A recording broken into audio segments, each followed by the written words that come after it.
bentuk paling indah dari berutas-utas benang dan pewarna-warni alam, dari tangan-tangan para perajin yang diwariskan secara turun-temurun, adalah sehelai kain tenun ikat sika, lahir dan menjelma. Tenun ikat sika yang dalam bahasa lokal dikenal dengan PT Lorung Sika adalah jati diri, adalah identitas, adalah budaya yang hadir di setiap perayaan, di setiap waktu kebersamaan, sampai dikenakan sehari-hari. Ada sesuatu yang sederhana dalam proses menenun ikat, tetapi melibatkan keuletan, kreativitas, kerja keras, dan komitmen. Tradisi wastra yang tidak sedikit pun dikesampingkan sejak 596 sebelum Masehi.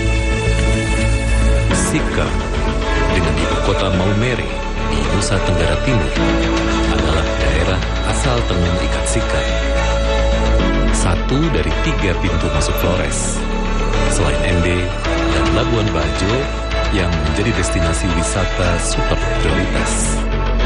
Tanah yang didiami oleh 5 etnis besar, Lio di barat, Sika Krowe, Palue di Pulau Palue, Tidung Bajo, dan Tanah Aiwi di timur. Negeri tempat bunda segala bangsa berada. Negeri dengan taman bawah laut dan gugus teluk yang mengikat. Negeri di mana masyarakatnya masih menghargai budaya dengan sepenuh hati. Negeri tenun ikat yang siap menyambut dengan kehangatan mata-mata yang enak dipandang. Tarian selamat datang dan juga pembuka suara musik bertabuhan.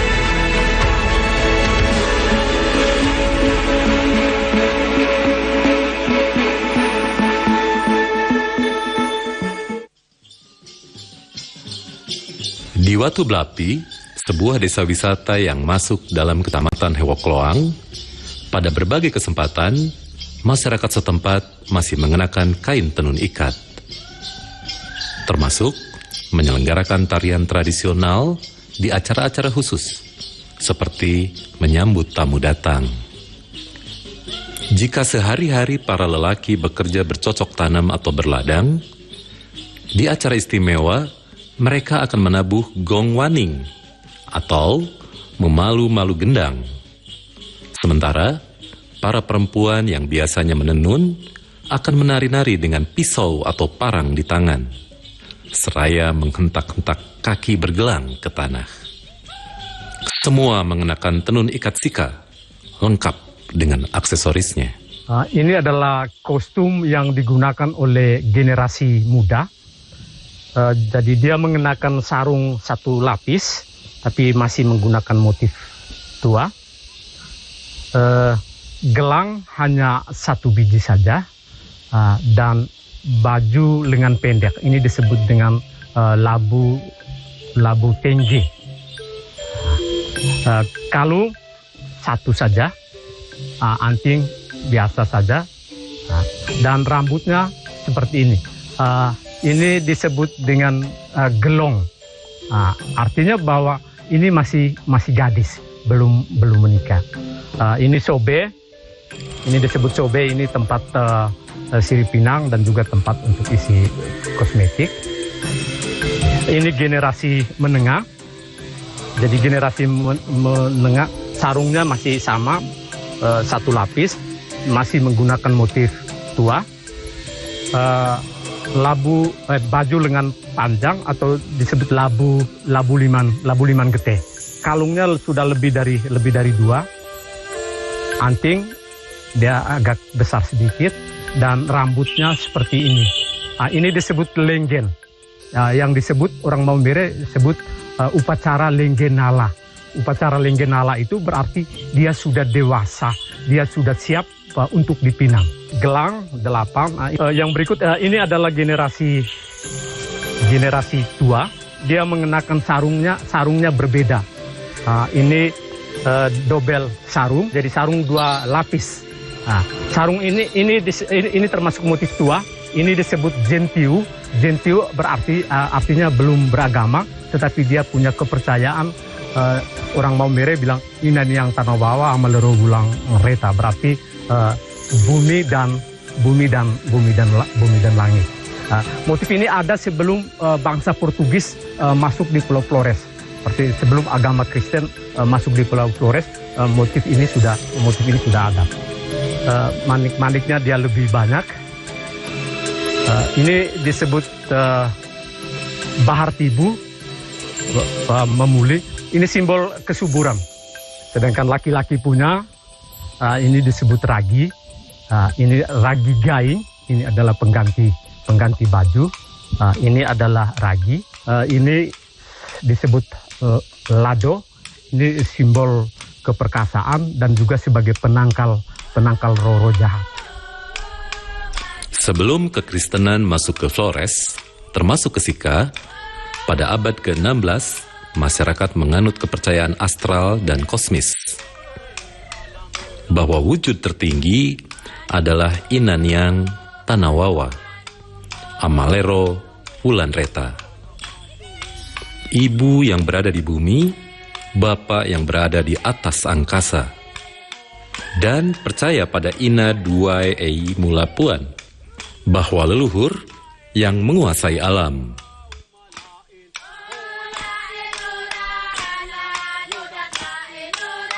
Motif-motif pada tenun ikat Sika turut dipengaruhi pula oleh kepercayaan masyarakat adat.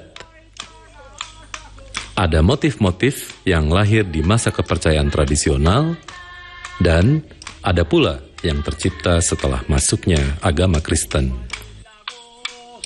Motif ada beberapa motif, ada motif tua dan ada yang motif yang sudah dimodifikasi. Kita sesuai dengan permintaan konsumen. Ini yang motif tua. Ini tokek atau naga. Ini adalah simbol keberuntungan. Ini pemuli atau bahar tibu. Ini simbol kesuburan. Istilah kami sarung wiriwanan. Wiriwanan. Ini sarung tua. Jadi kalau motif ini saat upacara adat, kalau kita bawa yang motif yang ini balasannya itu kuda wiriwanan. Jadi ini juga yang paling motif yang paling susah, yang berharga, paling bernilai. Jadi ada mama tua kadang-kadang dia cengeng, saya tidak mau pakai motif yang ini, saya maunya yang harus yang itu. Jadi sarung ini mulai dari upacara adat kelahiran sampai dengan kematian, kain Maumere ini, sarung ini harus tetap selalu ada.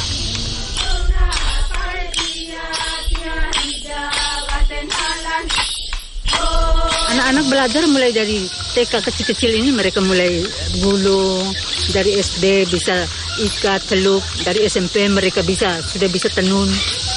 Nah, jadi kalau sudah tamat SMP, SMA, kalau orang datang lamar itu mereka sudah bisa tenun. Karena ada kita di sini, kalau wanita yang belum tahu menenun, pacaran datang lamar itu dia bilang maaf dulu karena saya belum tenun.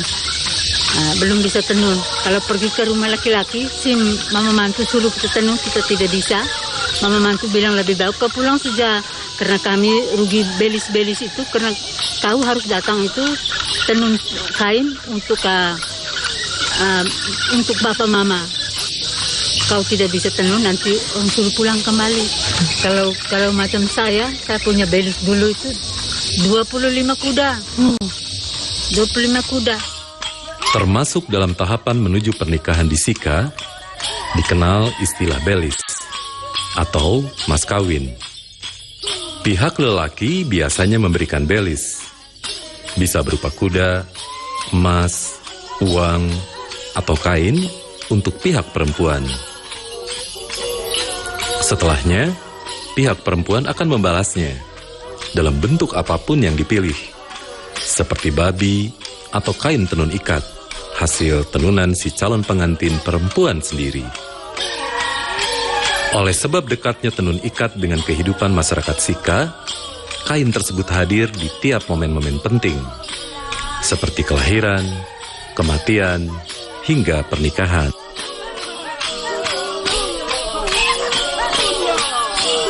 Melestarikan budaya dan tradisi leluhur memang tidaklah mudah.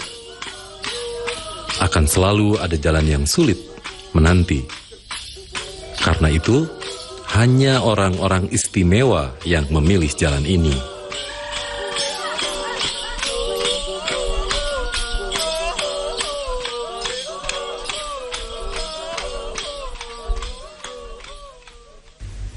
Di Tanah Ai, tanah adat dengan wilayah hutan dan berbukit-bukit terjal di dekat laut, masyarakat masih memiliki ikatan budaya yang kuat, termasuk keterikatan dengan alam Ibu Pertiwi. Ini kami di sini bilang Wainalu.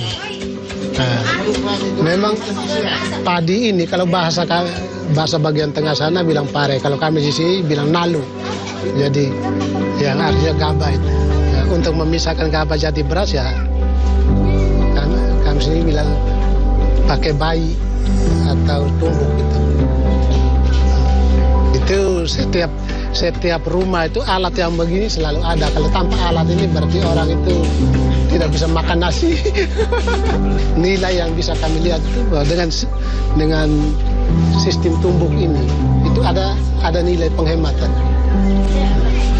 Alat yang ini kami sini menyebutnya dengan nama nuhun.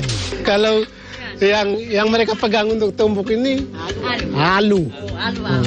Memang tulisannya alu sama seperti bahasa Indonesia, tapi penekanannya itu lemah, alu. Terus anyaman ini itu anyaman dari daun lontar ini kami di sini sebut seneng. Sedangkan yang ini jelasnya dari tempurung, tapi ini diberi nama kami di sini menyebutnya luli. Sedangkan yang untuk tapis ini kami di sini sebut lidah, tapi bukan kita punya lidah ini.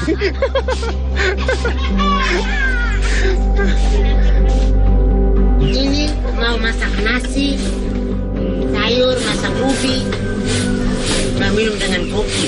Di tengah kebersahajaan, tetap kita temukan tenun ikat jadi bagian dari kehidupan. Kalau dilihat motif atau tenunan sarung Tanah Ai, itu berbeda dengan tenunan di wilayah-wilayah lain. Kalau di wilayah lain, hampir motif itu mendominasi mulai dari ujung sampai ujung. Tapi Tanah Ai punya tidak. Dia tetap, dari 3 motif itu, entah itu kura butuh, ahuwati maupun pukuliken, dia tetap warnanya, polanya tetap seperti ini. Ini sebenarnya ada nilainya yang terkandung di dalam kain ini. Itu nilai yang terkandung di dalam kain ini adalah nilai kehidupan manusia. Jadi namanya kehidupan manusia ada 3 tahap. Tahap awal itu kita masih dalam kandungan mama. Setelah itu kita lahir ke dunia dan kemudian kita akan kembali ke kubur. Jadi ujung dengan ujung ini itu melambangkan dunia gelap di mana kita masih di dalam kandungan mama dan akan kemudian kembali ke kubur. Sedangkan bagian tengah yang dipenuhi dengan motif ini itu melambangkan berbagai macam tantangan variasi kehidupan selama kita hidup di dunia ini.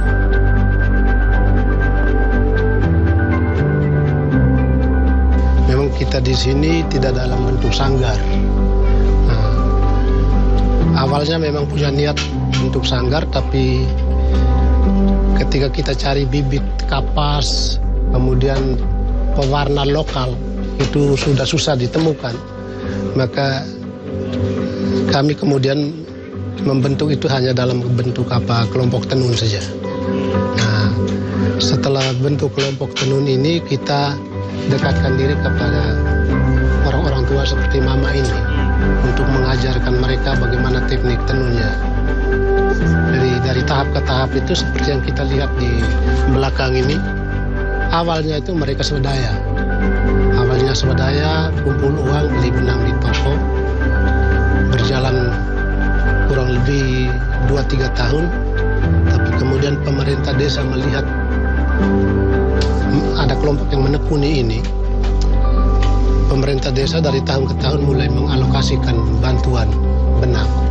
Kemudian mereka tetap melanjutkan itu sampai sekarang. Ini sudah berjalan kurang lebih 5 tahun lebih. Nah, 5 tahun, ya mau jalan 7 tahun. Karena itu dari kepala desa terdahulu, sekarang sudah ganti kepada Bapak Desa yang sekarang ada, ini sudah mau jalan 2 tahun. Dan itu bantuan dari desa itu tetap berjalan. Sebenarnya mereka punya jadwal kegiatan ini setiap hari Jumat. Ini tergantung dari permintaan, tapi untuk selama ini kalau ada yang pesan baru dibuat. Nah, karena ini tergantung dari persediaan bahan benangnya. Nah, kita mau bangun jaringan kerjasama dengan pemasaran, tapi kita mengingat bahwa kita punya produk ini masih terbatas. Tenun ikat di Tanah Ai memiliki potensi untuk berkembang lebih pesat lagi. Tak kalah dengan tenun ikat yang berasal dari berbagai wilayah lain.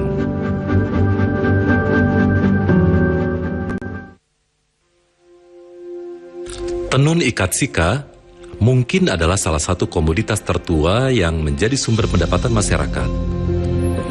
Jual beli kain menjadi salah satu pemandangan yang lazim kita temukan, baik di rumah-rumah, sanggar, sampai pasar yang buka khusus di waktu tertentu untuk memperdagangkan hanya tenun ikat dari para perajin seantero Sika. Hari Selasa, hari pasar, dari jam 4:30 sampai selesai pasar jam 10-11. Namun, tenun ikat Sika tak hanya tentang niaga.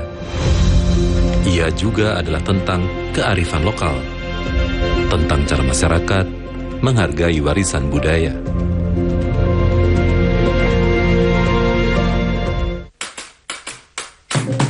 Di sebuah sanggar bernama Lepolorun di Desa Nita adalah seorang Alfonsa Horeng, sang pendiri, dan para perempuan lokal gigih melestarikan budaya Sika. Caranya, selain membangun kembali Lepo GT Ihiniur atau rumah adat Sika yang sebelumnya sudah punah selama 72 tahun, juga mengembangkan budaya lain, mulai dari tari-tarian, seni musik, dan tentunya tenun ikat. Benang dari kapas, jadi kapas-kapasnya ini kita petik di kebun, terus dijemur, terus sudah dijemur, nanti dipisahkan serat kapasnya dengan biji kapasnya, dengan alat yang namanya ngeung, terus dipipihkan, biar luas permukaan kapas makin luas. Setelah dipipihkan, langsung digulung. Setelah digulung nanti dikumpulkan sampai dengan 40 siung. Proses berikutnya adalah proses mendesain motif atau dinamakan dengan proses ikat. Kita bisa melihat di sini di pemidang pertama ini, setelah dibentang nanti diikat dengan tali dari pucuk gebang, pucuk palmat. Dipola didesain langsung dari otak dituang ke sini. Jadi tidak digambar terlebih dahulu, tidak dikasih titik-titik dulu di permukaan media benang, tapi diikat sampai penuh sesuai dengan motif yang kita inginkan seperti ini. Ikatan yang kita sudah ikat tadi kita bawa ke proses berikutnya, yakni pewarnaan. Ini ada yang direbus, ada yang difermentasi, ada yang direndam, proses panas, proses dingin. Sesudah itu dibiarkan sekitar 1-2 jam baru dijemur. Sesudah dijemur, nanti dengan ramuan akar mengkudu dan simplokos dan sebagainya ini, kita bisa mencelup di dalam pewarna sehingga menghasilkan warna marun, warna merah seperti ini. Kalau ini untuk di rumah ini untuk pewarna biru dan pewarna hijau, untuk indigo. Jadi seperti baju yang saya pakai, seperti kain ini warna birunya ini kita harus proses tersendiri di rumah ini. Jadi di tembikar-tembikar ini kita bisa rendam fermentasi 1 hari 1 malam untuk menghasilkan warna hitam, biru, biru muda, biru tua, dan mencampur warna-warna sekunder untuk menghasilkan warna hijau dan sebagainya.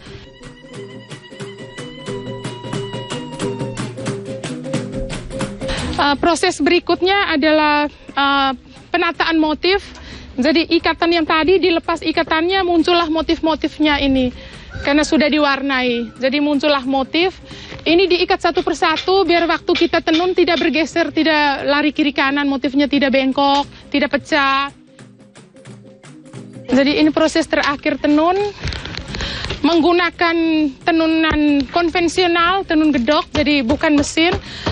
Mengandalkan tekanan di kaki, tekanan di bagian belakang badan, sehingga ini menciptakan suatu stressing benang pakan ini satu persatu, sehingga bisa menjadi kain.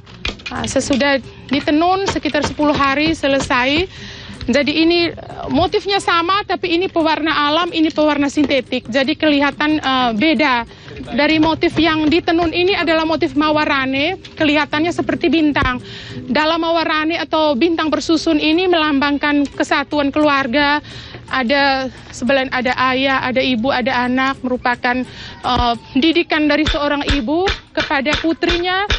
Putrinya bisa berhasil karena didikan ibunya. Jadi kain tenun kami di wilayah administratif Kabupaten Sika ini ada 6 etnis dan ada 54 motif yang sudah kami masukkan ke dalam hak hukum indikasi geografis. Ini untuk mencegah, mengantisipasi kalau ada yang menjiplak, ada yang mengkopi motifnya, kami bisa gugat karena ini merupakan hak folklor, hak komunal dari masyarakat Kabupaten Sika. 54 motif ini ada kain untuk perempuan, ada kain untuk laki-laki. Salah satunya motif ini Korosang Beradu, motif Agi Pelikanu, motif Mawarani, motif Rempesika, motif jejak naga atau naga lalan, dan masih banyak lagi motif yang khas hanya ada di sini.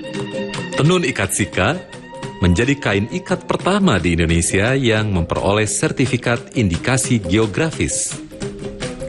Dengan ini, tenun ikat Sika mendapat perlindungan hukum kekayaan intelektual. Lepolorun sesungguhnya lebih dari sekedar sanggar budaya. Para anggota yang kesemuanya perempuan dilatih untuk lebih berdaya. Dengan nyaring, mereka menyuarakan pendapat dan dengan tekun menenun berbagai motif yang merekam tradisi di atas helai-helai tenun ikat.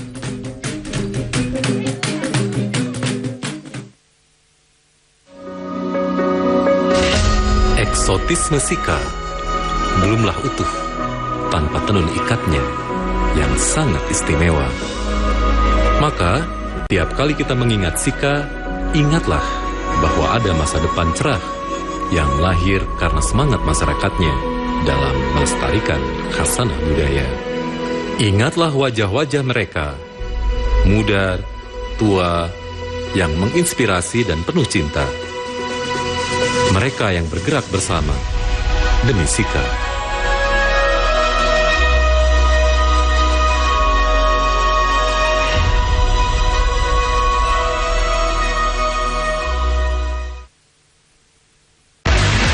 Bagi Megawati, gelar MVP putaran ketiga ini adalah gelar MVP untuk kedua kalinya. Nikola Jokic mencatat triple-double di angka 23 poin, 17 rebound, dan 15 assist. AC Milan sukses meraih trofi pertamanya di musim ini, yaitu trofi juara Supercoppa Italiania. PSSI Senin kemarin mengumumkan pemecahan Sintayong dari kursi pelatih kepala timnas Indonesia.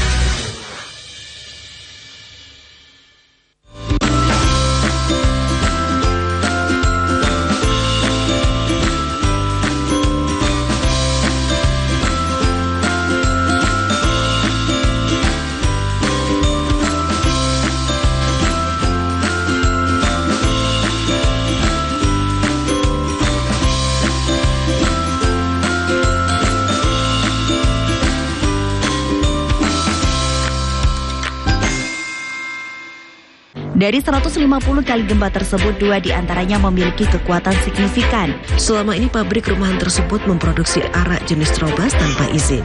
Untuk keripik singkong dan jagung ini sangat murah meriah.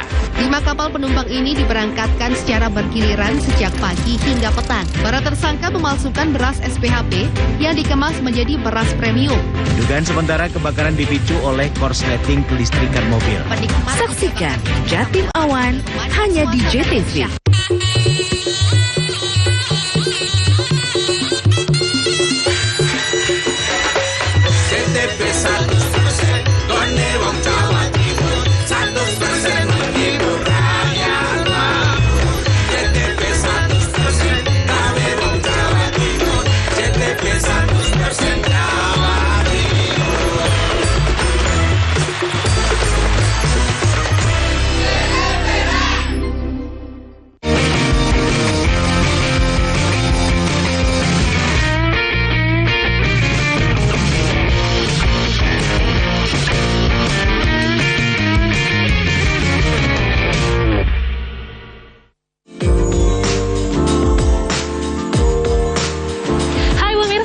Berjumpa di Jelajah Kuliner bersama saya Cahyani Dean. Pemirsa, biasanya Indonesia ini kan mempunyai iklim panas dan juga dingin ya, hujan. Biasanya kalau misalnya lagi hujan gini, enaknya kita kuliner yang hangat-hangat. Salah satunya juga nih ada soto. Indonesia ini memiliki beragam soto dari berbagai daerah. Kami akan hadirkan beberapa pilihan rekomendasi soto dari berbagai daerah untuk Anda, dan inilah liputannya untuk Anda.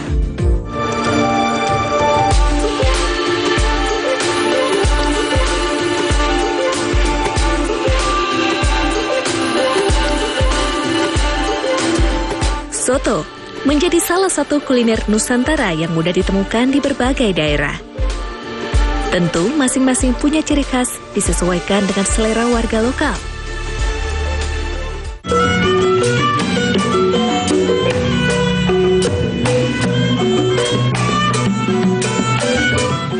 Di Jakarta punya soto Betawi yang legendaris milik Haji Maruf berdiri sejak 1940 silam.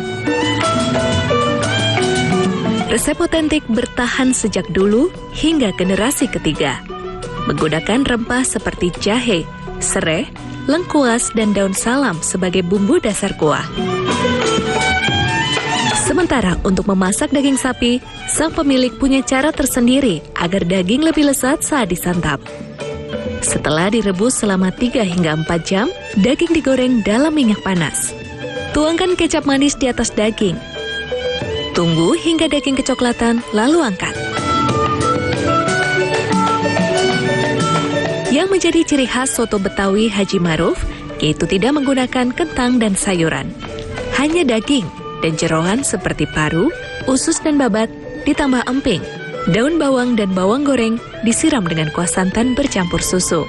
Kalau misalkan soto Betawi sebenarnya kan khasnya itu jeroan aja. Hasilnya jeroan aja karena zaman dulu tuh daging itu kan mahal. Kalau cerita dari almarhum kakek sama orang tua gitu kan.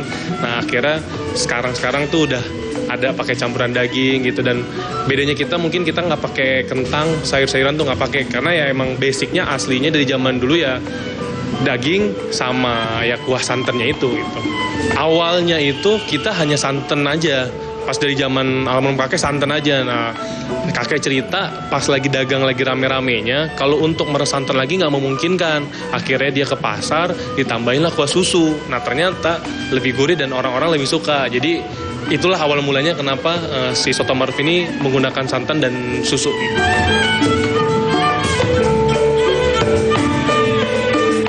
Karena punya banyak pelanggan, tak heran soto Betawi Haji Maruf memiliki 3 cabang.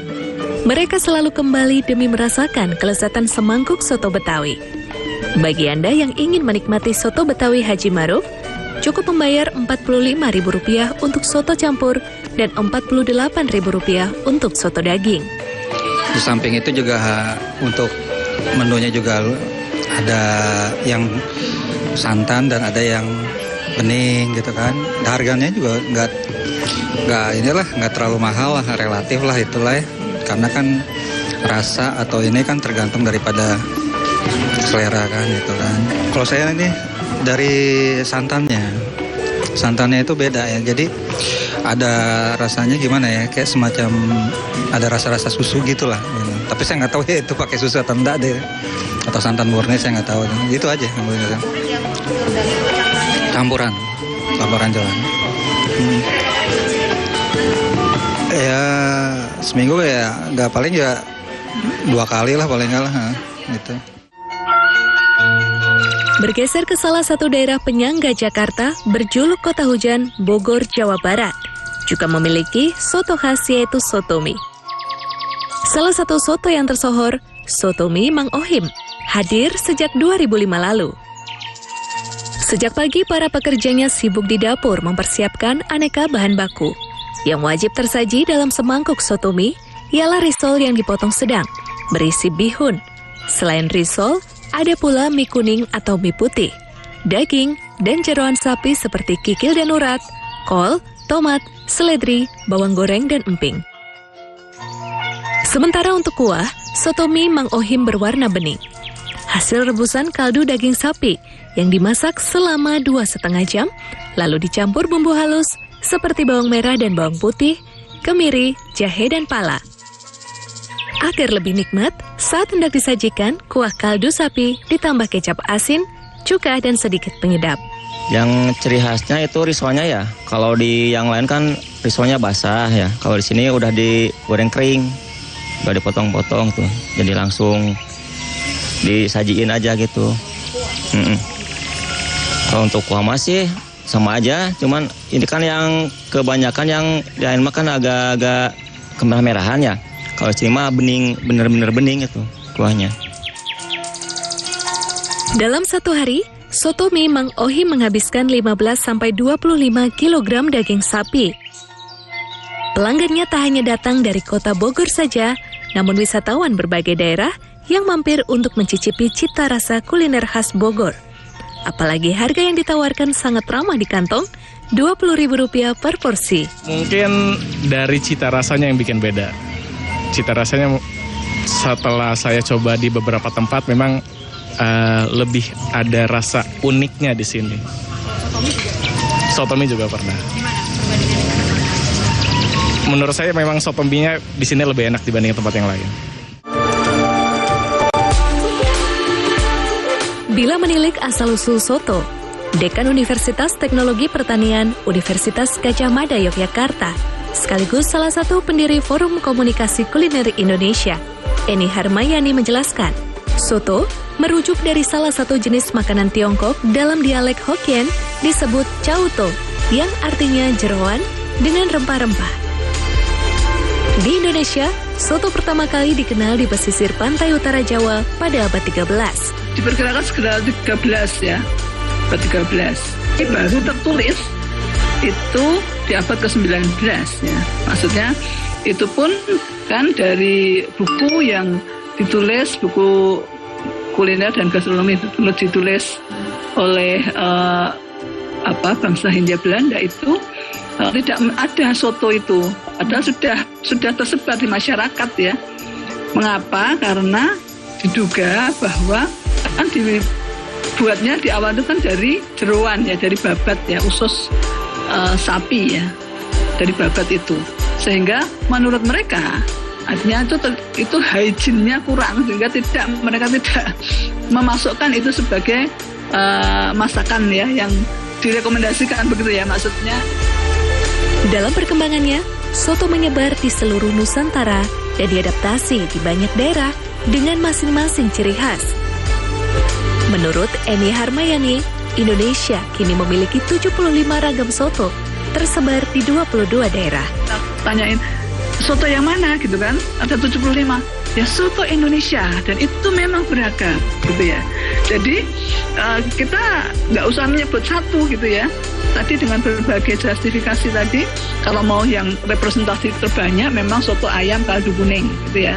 Tetapi ya soto Indonesia, kita ada 75 ragam soto gitu ya.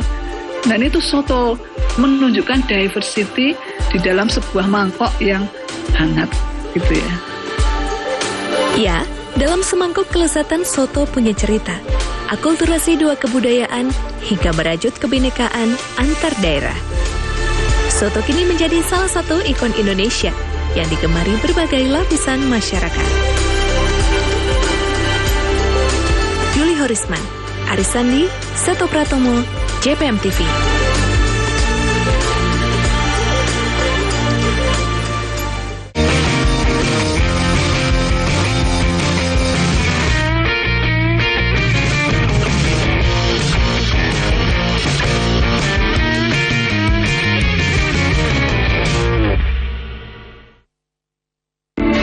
Prosifa sudah terdaftar resmi di Badan POM dan memiliki sertifikat halal MUI, terbukti aman tanpa efek samping. Seminggu saya konsumsi rutin Prosifa, akhirnya bisa sembuh. Saya dulu sering mencoba produk-produk lain, tapi hasilnya tidak nyata seperti produk Prosifa ini. Ingin sehat? Minum Prosifa.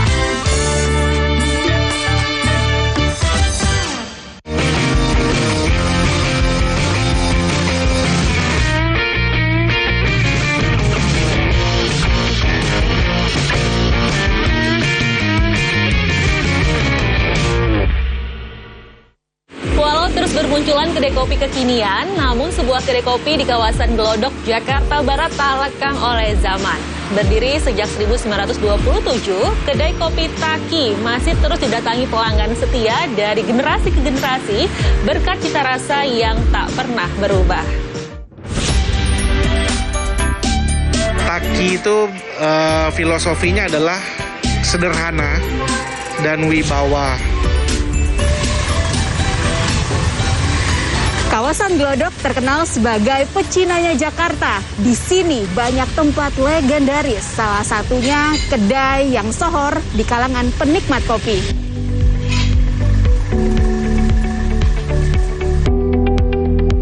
Di sebuah gang bernama Gloria inilah kedai kopi tertua di Jakarta berdiri.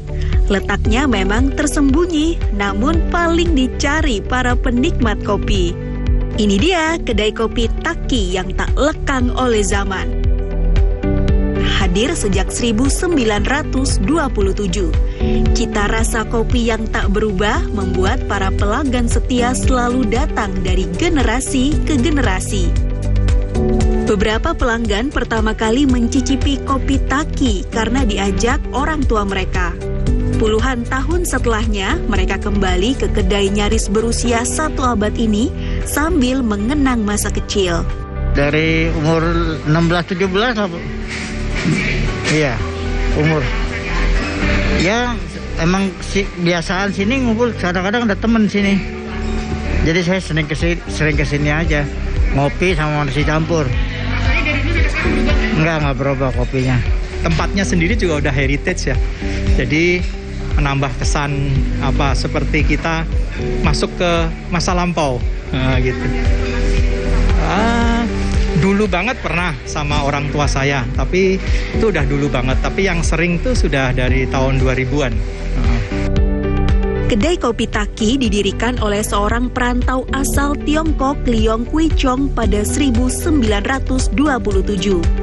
Dahulu, kedai hanya sebuah warung tenda kaki 5 di kawasan Petak 9 yang menjual beragam makanan dan minuman seperti bubur kacang hijau, roti, teh, dan kopi. 1 tahun setelahnya, pada 1928, Leong Kui Chong memindahkan kedai kopi Taki ke gedung berarsitektur Belanda di Gang Gloria hingga saat ini. Kedai kopi Taki diteruskan generasi ketiga yaitu Latif Julus atau Ayau sejak 1976. Kini Latif Julus mewariskannya kepada sang anak Willy Julus yang telah mendirikan 2 cabang kedai kopi Taki di Jakarta. Awal 1927 dari tenda itu sebenarnya nggak semua kopi.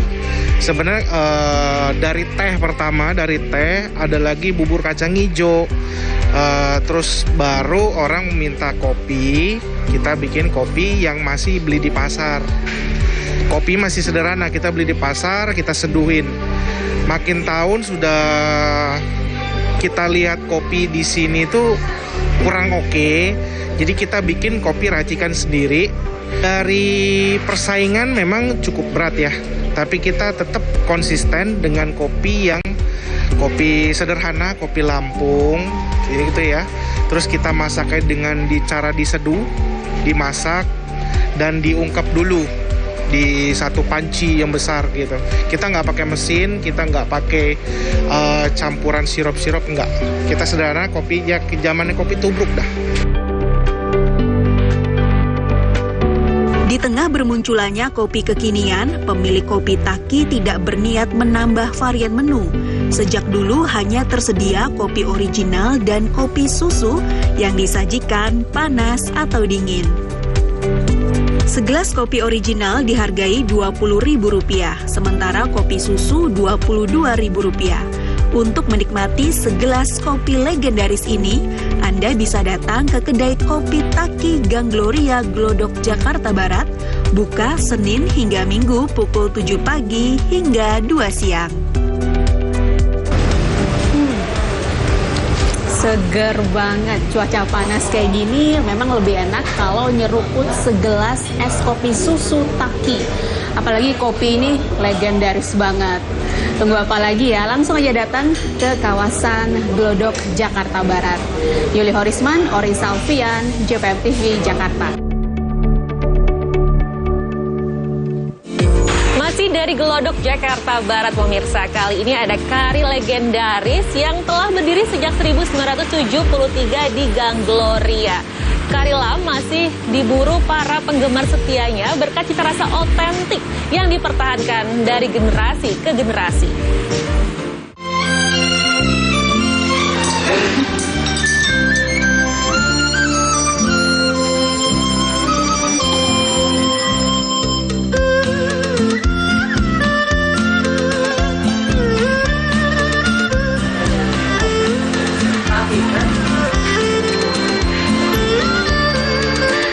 Jalan-jalan ke kawasan Glodok, Jakarta Barat tidak lengkap rasanya jika tidak kuliner. Di sini juga ada loh kuliner yang halal. Salah satunya adalah tempat yang akan saya datangin ini. Inilah sang legenda kari di Jakarta, Kari Lam. Terletak di ujung Gang Gloria, Jalan Pintu Besar Selatan 2, Glodok, Jakarta Barat. Pemiliknya Saiful Alam atau akrab disapa Akyong. Dia generasi kedua penerus usaha Kari Lam milik sang ayah Alam. Nama Kari Lam juga diambil dari nama panggilan sang ayah. Semangkuk Kari Lam berisi daging sapi atau daging ayam kampung, potongan kentang, lalu disiram dengan kuah santan bercampur susu. Lebih nikmat disantap dengan bihun atau nasi putih. Semua sebenarnya sama. Cuma mungkin ya kita kuahnya lebih bagus, kayak lebih mantep gitu lah. Gitu, nggak katakan kelewat medok, nggak katakan kelewat enteng, nggak sedang-sedang gitu. Jadi orang gampang cerna. Jadi saya punya kan santan campur susu, rempah-rempah kering ya, rempah-rempah sama bumbu basah. Ya bangsa itulah Laos, serai apa gitu. Dahulu, ayah Akyong memulai usaha Kari Lam di Medan, Sumatera Utara. Kemudian pada 1973, pindah ke kawasan Glodok hingga kini. Keahlian memasak Kari Lam diperoleh karena sejak kecil Akyong sering ikut sang ayah berdagang kari. Kini, walau sudah berusia 72 tahun, Akyong masih turun tangan sendiri meracik bumbu kari. Kita kan jaga, ya, jangan sampai kemunduran gitu. Kita cari majunya lagi, gimana supaya lebih bagus. Dia pertahankan cirinya itu, namun kasih maju lagi gitu. Kalau kita makan berasa itu kuahnya ya wangi, nggak katakan medok lah ya. Kayak ada apa gitu santan-santannya itu ya, supaya enak gitu. Bantu sih dari dulu juga ada yang bantu. Ya cuman kita pegang peranan kita lah gitu. Berkat resep yang dipertahankan turun-temurun, Karilam selalu punya penggemar setia dari generasi ke generasi. Aku udah lama sih langganan. Dia enak sih emang, makan dari zaman papanya dulu. Ayam, kari ayam. Ini karena pandemi sih udah jarang-jarang sih gitu loh. Kalau dulu sih paling sebulan 2 kali gitu. Kalau dia sih enak sih ya, nggak bisa diinin lah ya. Dari dulu emang begitu aja dari papanya, nggak pernah berubah. Sama aja, kari ayam. Semangkuk karilam, sapi atau ayam kampung, dijual Rp50.000. Bila menambahkan bihun atau nasi, Rp55.000 per porsi. Karilam buka setiap hari, pukul 8:30 pagi hingga 16 waktu Indonesia Barat.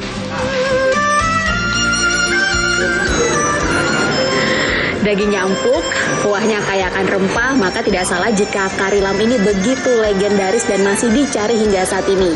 Bagi Anda yang penasaran dengan rasa karilam, langsung aja datang ke kawasan Glodok, Jakarta Barat. Saya mau lanjut makan dulu. Dari Jakarta, Yuli Horisman, Sabdo Aji, Devri Novaldi, JPM TV.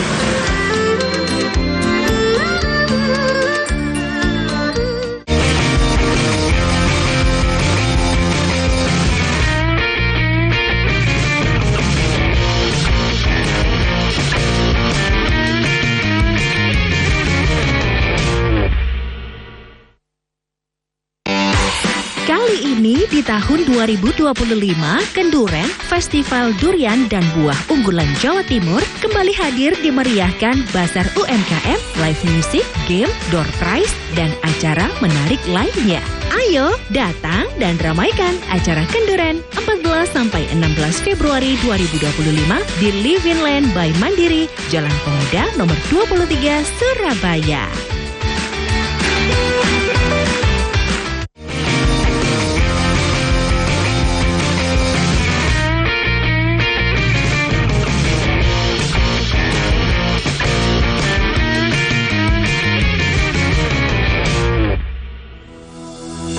Pemirsa, bagi Anda yang suka kulineran seperti berada di Pulau Dewata, Bali, Anda bisa mendatangi Cafe Bumi Aki Green yang berada di Karangtanjung, Kabupaten Pandeglang, Banten ke daftar kunjungan Anda.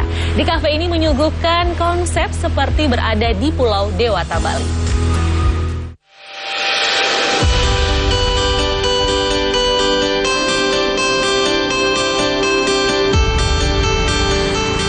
Cafe outdoor dengan konsep menarik seperti menghadirkan kolaborasi nuansa Bali sedang menjadi favorit di kalangan anak muda. Cafe bernuansa Bali yang dinamakan Bumi Aki Green berlokasi di Jalan Gunung Karang, Desa Juhut, Kecamatan Karangtanjung, Kabupaten Pandeglang, Banten.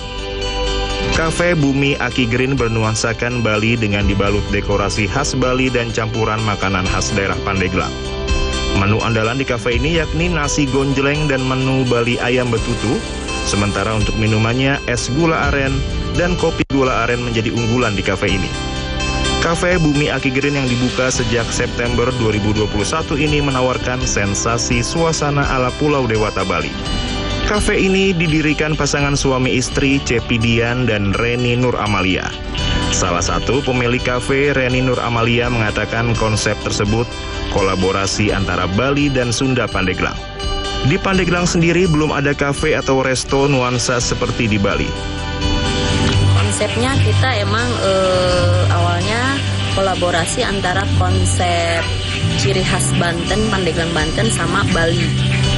Karena kenapa kita ngambil konsep Bali? Karena emang intinya biar ada perbedaan dari yang lain lah gitu. Terus emang tempat sama sarananya emang mendukung, udah view-nya udah kayak di Ubud Bali. Makanan kita angkat nasi gonjeleng, paket nasi gonjeleng ayam, ada ikan nila. Itu ciri khas Banten, Pandeglang Banten ya. Terus kita juga kolaborasi juga makanan dari ciri khas Bali, yaitu ayam betutu. Kita angkat juga, jadi biar berbarengan lah sama. Ada konsep Balinya, ada konsep Pandeglangnya. Nuansa Bali menjadi kesan tersendiri bagi pengunjung untuk menikmati makanan maupun kopi yang disajikan di Bumi Aki Green. Selain itu, di Bumi Aki Green juga ada live musik untuk menambah kehangatan bagi para pengunjung. Yusef Kurnia, JPM TV, Pandeglang, Banten.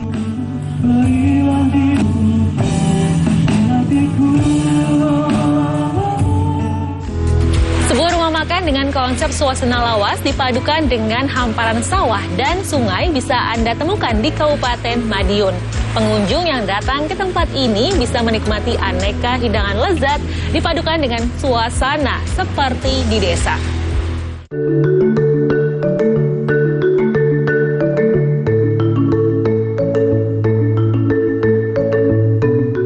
Seperti namanya, lesung kresek dihiasi dengan beragam lesung yang merupakan alat tradisional dalam proses pengolahan padi atau gabah tempo dulu.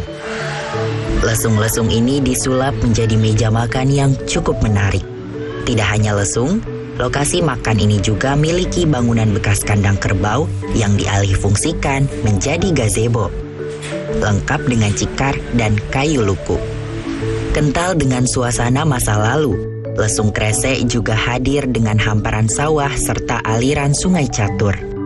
Konsep alam ini membuat pengunjung tidak hanya bisa menyantap hidangan, namun juga berfoto, bahkan bermain air. Pengelola juga menyiapkan aneka permainan bagi pengunjung anak. Untuk lesung kresek sendiri itu mengusung konsep Java Vintage yang dimana mungkin kita lebih edukasi ke setiap customer yang datang ke sini untuk mengenalkan budaya-budaya Jawa lama yang sudah hilang. Ya, jadi kita kembalikan lagi ke sini yang dimana dari kayu, lesung atau mungkin cikar dan sebagainya ya kita kenalkan lagi ke customer-customer yang datang ke sini. Bagi pengunjung yang ingin kulineran, lokasi makan ini menyediakan olahan ikan gurami dan nila. Jika kangen minuman tradisional, pelanggan juga bisa memesan wedang uwuh, bandrek, dan bajigur. Sangat menarik karena kenapa? Di sini masih kental dengan kearifan Jawa, budaya Jawa, dan di sini masih kental dengan budaya lokal, yaitu meja yang terbuat dari lesung dan wahana-wahana, dan pokoknya fasilitasnya juga menarik dan pelayanan juga memuaskan. Rumah makan berkonsep kuno ini berlokasi di Desa Kresek, Kecamatan Wungu, Kabupaten Madiun, Jawa Timur. Lokasinya berdekatan dengan lokasi wisata sejarah mengenang peristiwa 1948 Madiun, Monumen Kresek. Sehingga selain bisa kulineran, pengunjung juga bisa mampir belajar sejarah di wilayah Kresek.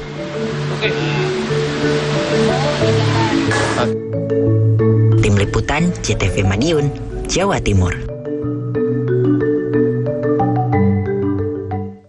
Jika tadi ada sebuah tempat makan yang seperti suasana di desa, kali ini saya ajak Anda ke Serang, Banten.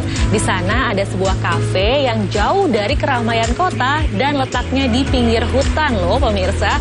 Langsung saja kita lihat kafenya berikut ini.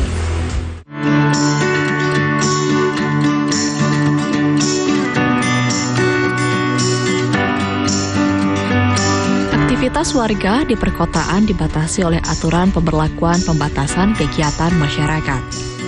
Sejumlah pertokoan dan kafe di kota Serang, Banten masih banyak yang tutup. Namun, salah satu kafe yang berlokasi jauh dari perkotaan, tepatnya di Kampung Salinggara, Kelurahan Sayar, Kecamatan Taktakan, Kota Serang, menjadi alternatif warga Kota Serang untuk sekedar ngopi atau menikmati makanan yang disediakan. Kafe ini jadi salah satu obat kejenuhan bagi warga Kota Serang. Tentu kafe ini menerapkan protokol kesehatan ketat. Pengunjung yang datang wajib mencuci tangan dan duduk dengan jarak cukup jauh antar pengunjung. Selain itu, harus memakai masker saat berbincang. Tempat ini menawarkan keasrian alam terbuka yang dikelilingi ribuan pohon. Kafe dengan luas 1.800 meter persegi ini kerap dikunjungi para penggemar olahraga lari dan pecinta goes sepeda. Biasanya mereka mampir di kafe untuk rehat dan melepas lelah sambil menikmati pemandangan. adem, enak ya, serasa jauh dari kota, hiruk pikuk kota itu ya, adem. Suasana ininya masih alami, pegunungannya masih alami, ada gitu. Walaupun tengah-tengah kan ini ya, deket ke kota gitu. Teh, ini kan kafe di tengah hutan ya Teh. Di kota kan banyak, kenapa milih di sini Teh? Nah, itu dia, kita pengen nyari adem. Karena sudah bosan. Sudah bosan di sana. Pengelola kafe sengaja mendirikan tempat ini jauh dari hiruk-pikuk pusat kota Serang, yaitu menyajikan nuansa alam terbuka sehingga aman dari polusi kendaraan bermotor.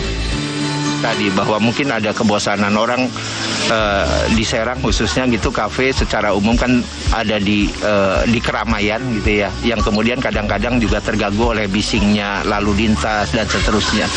Nah kemudian saya agak berpikir bahwa ada banyak orang juga nampaknya gitu yang butuh tempat yang lebih sunyi dalam tanda kutip untuk bisa menikmati suasana yang lebih private gitu ya. Jadi kafe ini bisa dicapai dengan jarak 10 km dari alun-alun kota Serang. Kafe ini beroperasi 3 hari dalam seminggu. Pada Jumat buka mulai jam 3 sore hingga jam 9 malam. Sabtu mulai dibuka jam 8 pagi hingga jam 9 malam, dan hari Minggu buka jam 8 pagi hingga jam 8 malam. Menu makanan yang disajikan juga cukup variatif dan murah. Harga mengikuti kemampuan kantong anak muda. Hanya untuk villa pribadi, dan kebetulan dilihat kesehariannya banyak yang bersepeda, jadi kita inisiatif buat buka warung kopi biasa awalnya gitu. Ternyata setelah saya jalankan, welcome dengan setelah ada yang bersepeda, lalu ke keluarga dan anak muda gitu. Untuk kalian yang penat dengan kebisingan kota, kafe ini bisa menjadi rekomendasi untuk menghilangkan stres bekerja. Nikmati secangkir kopi sembari menghirup udara segar.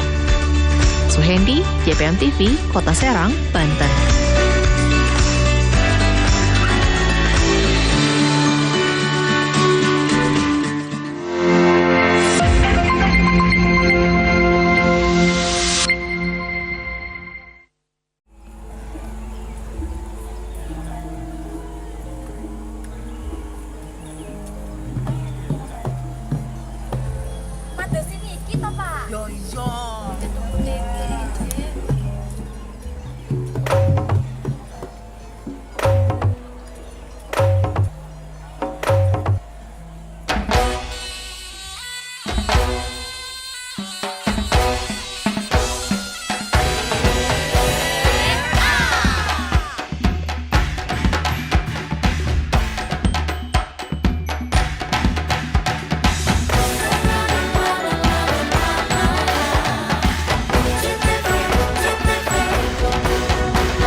budaya lestari.